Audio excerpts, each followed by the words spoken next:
I met with a lady today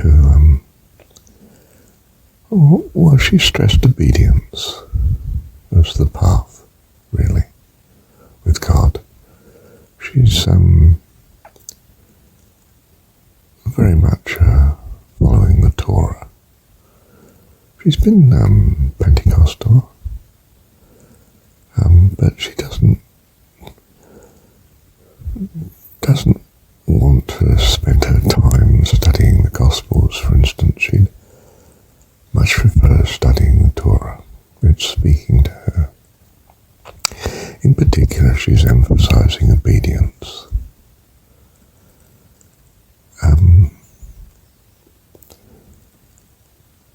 Now, you can be obedient for a lot of reasons, through fear and self-interest and self-aggrandizement, actually, to know that you're noble because you're doing what is right.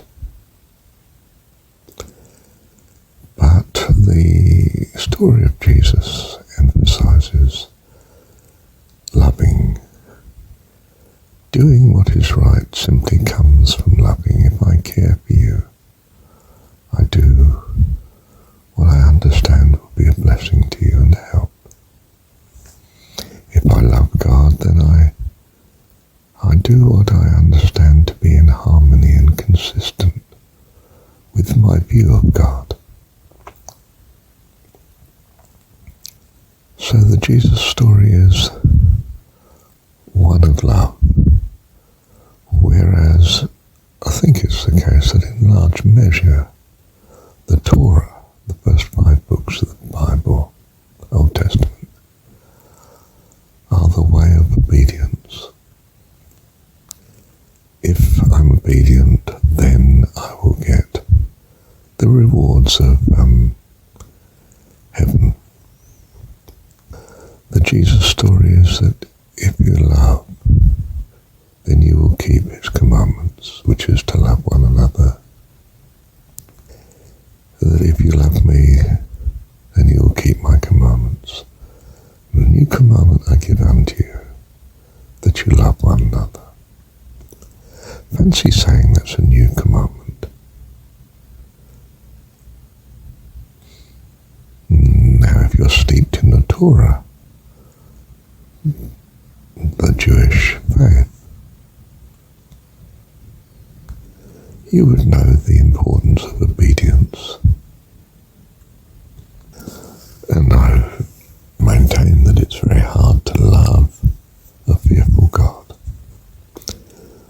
one that judges and punishes and, well, the God of war that we see in Joshua and so on.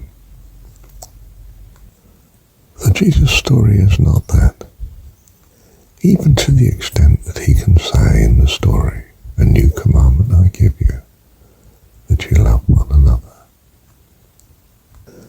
And Paul fills out what love might be. Love is patient, love is kind, does not seek its own reward, is not puffed up, etc., etc.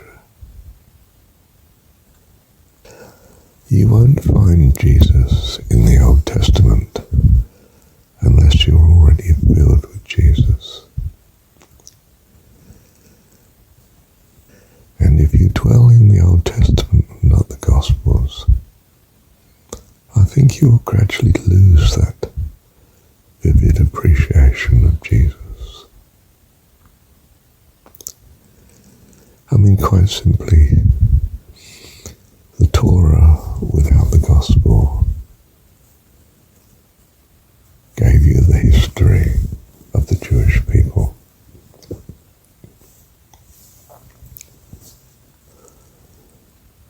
The Gospel gave us the saints.